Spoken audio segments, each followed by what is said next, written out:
Hi, you can take pictures like this with just a regular DSLR camera, a zoom lens and a tripod. I'm Mark from Team Dominator and this is part 2 of a 3-part series showing you how to do this. Previous parts of this tutorial can be found in the description below. This part of the tutorial shows you how to get from the image on the left to the image on the right. First steps are to remove any obviously blurred images, which are typically found at the start or the end of the imaging session, and also any images that were blurred when you repositioned the tripod. The software I recommend for this is called Siril. It's free, it's open source, and it runs on Windows, Macs and Linux. The version I'm using in this tutorial is version 1.0.0 release candidate 2. If you're using a newer version, there may be some differences. I'm on a Mac for this tutorial, but it will equally work on Windows.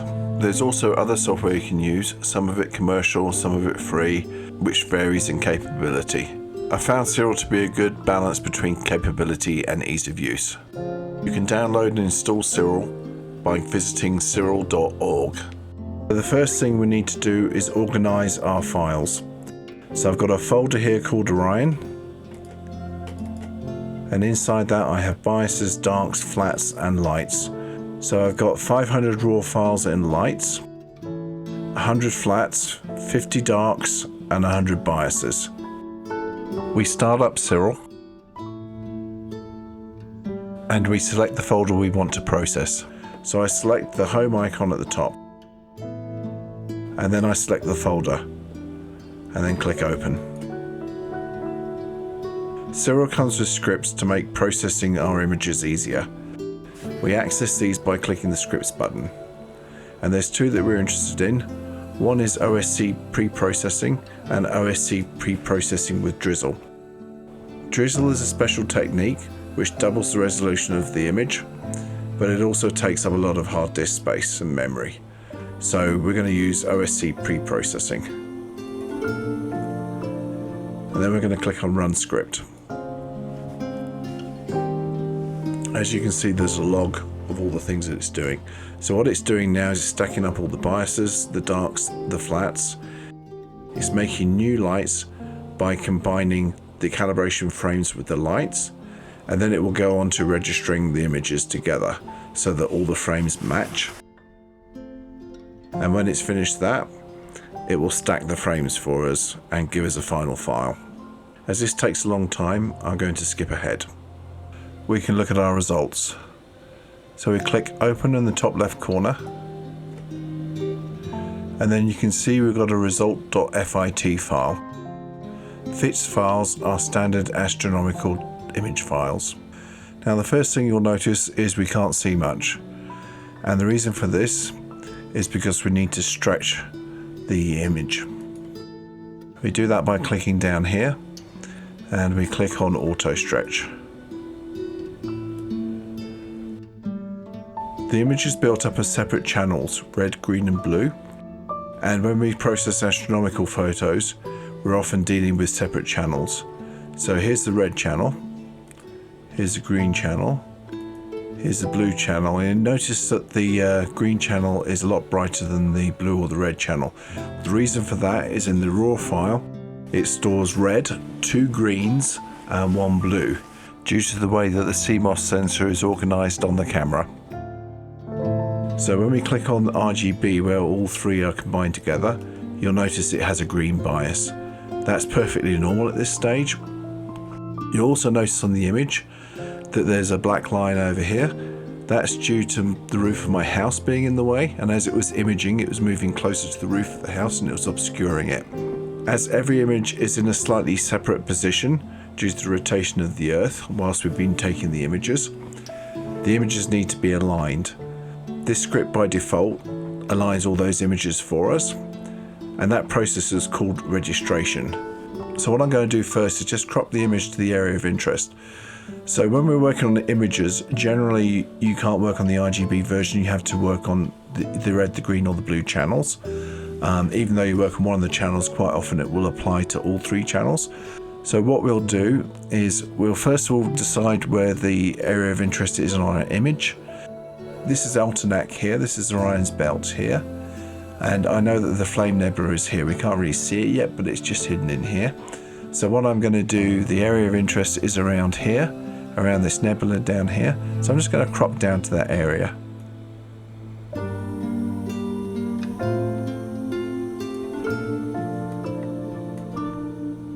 Okay, that should do it. And then I'm going to right click and I'm going to click crop. Okay, so the next thing we need to do is we need to do some plate solving. So what plate solving is it figures out where all the individual stars are in the image according to a star catalogue, and from the star catalogue it knows what the colours of the stars are. So to correct the colour of the nebulosity, you need to correct for the colour of the stars. So the first thing we need to do is we need to do something called plate solving, which matches the star catalogue to the stars. We're going to select this layer, the green layer.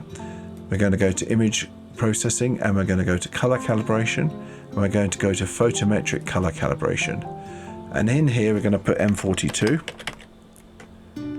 We're going to click find, and it finds two catalogs down here. We've got Ned and we've got Sinbad. Doesn't matter which one you use. I'm going to use Ned in this case, just because it's the first one. So I'll highlight Ned. See where it says focal distance? That needs to be the focal distance you took the photo at. So I'm going to put in 200, because the lens was 70 to 200 millimeters, and I had it set to 200 millimeters. And then you need to figure out the pixel size for your camera. Pixel size will be constant. You'll need to look up the specs for your camera to determine that. In my case, it's 8.36 micrometers. And then what I'm going to do, I need to highlight where M42 is, which is the Orion Nebula. So I'm just going to draw a box around this. And you can see in here there's a little plus, and you want to make sure that plus is over the center of your target. And then click OK. Now sometimes this doesn't work, as is the case this time, and it doesn't manage to solve it. So I'm just going to change the size of the box. Sometimes you need to play around with this a bit to get a solution. Once you do get a solution, you're then good from that point onwards. I'm just going to shrink this box a bit here. I got rid of that little window there. Okay.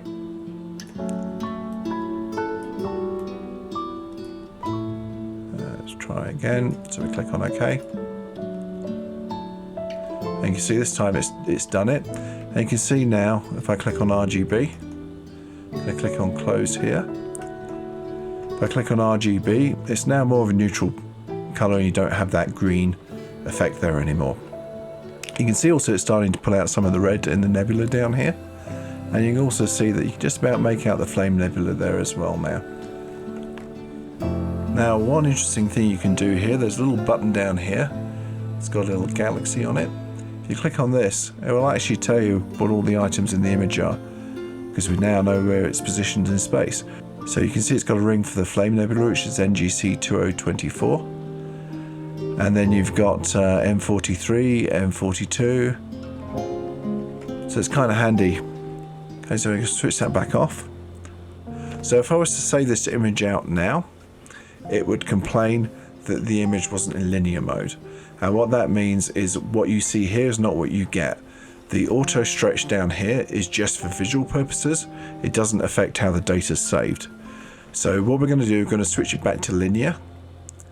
And this is what would actually be saved out. So when you switch back to linear mode, if this value doesn't say 65535, then drag it to 65535. So this is what would get saved out if you try to save the image at this point. So we got it in RGB. Because the image is up against the left hand side, which is where all the darkness is, we need to apply S-curves to stretch the image to pull out the signal. So we go to image processing, we use something called Asinh transformation, and we're going to apply a stretch. The value here doesn't really matter too much. You probably want to be in around the 250 value for the first time you run this, and then increase the black point to bring in the background. Now it's important to not have the background completely black. You really want just a touch of grey in there, just about there. And then I click apply. Okay, you can see now it's starting to pull out some of the nebulosity here. Still can't really see the Flame Nebula yet. Now we're going to apply a second Asinh transformation. This time it doesn't need to be as high. You can see now it's really pulling out the nebulosity in there. You can see this detail coming out, and you can see the flame nebula being highlighted. So it looks good around there, maybe a little bit more. About there's good. And then I'm going to pull up the black point again. Again, I want some grey in there.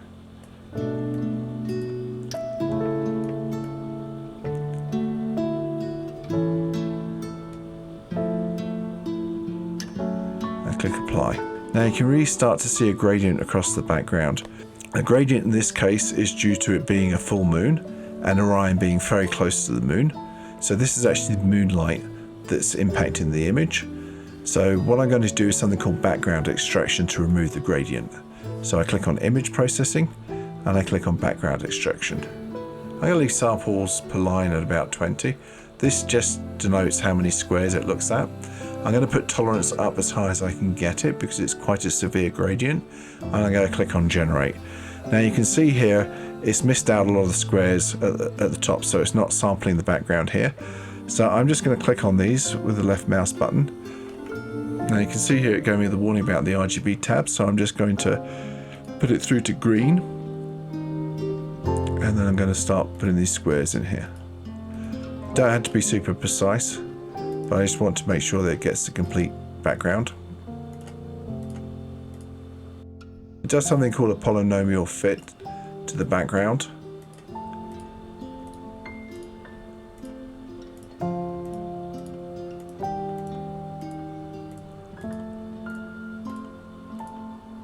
Now the one thing I don't really want in here is it working on the background of the nebulas, because that would damage the nebulas. So I'm just going to take a few squares out around the nebula. Again, you don't have to be perfect on this.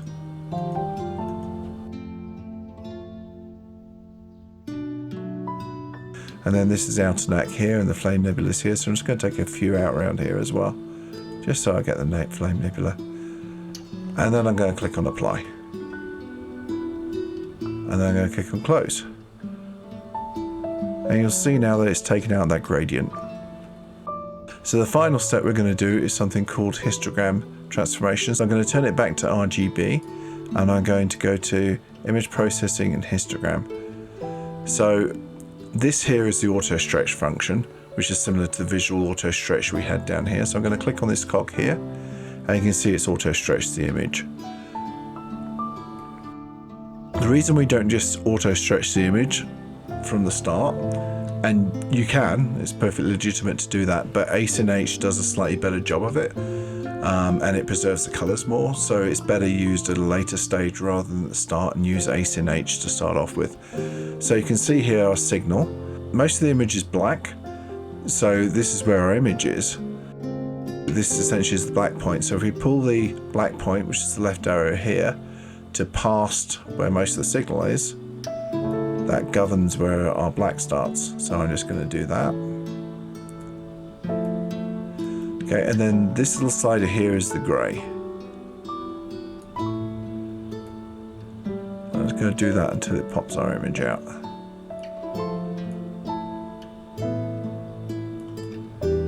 And then I'm going to click on Apply and Close. So you can see here that we've now got the Flame Nebula there. That's Altonac there. This is actually the Horsehead Nebula, just showing up in this nebulosity down here. And Orion showing up quite nicely, and M43 is showing up quite nicely. Because our images are comprised of red, 2 greens and a blue, we have more green noise than red or blue, so we need to remove that green noise. So to do that, we're going to go to Image Processing, and then we're going to remove green noise. And click Apply. And then Close. Then the final thing we can do is we can sharpen up the image using a process called Deconvolution. This one is optional. It can benefit, it can also make things worse, so you have to be careful about the amount of deconvolution you do. Sometimes less is more. So to do this, I'm going to zoom in a bit to the into the image. So I'm just using holding down the command key and scrolling with the mouse. And the reason for this is I want to keep an eye on these stars and make sure I don't over sharpen them. So we click on image processing, then deconvolution, and here we can change the radius and the iterations. So I go to up the radius. It's important to look at the stars, keep an eye on them, make sure they're not getting over processed.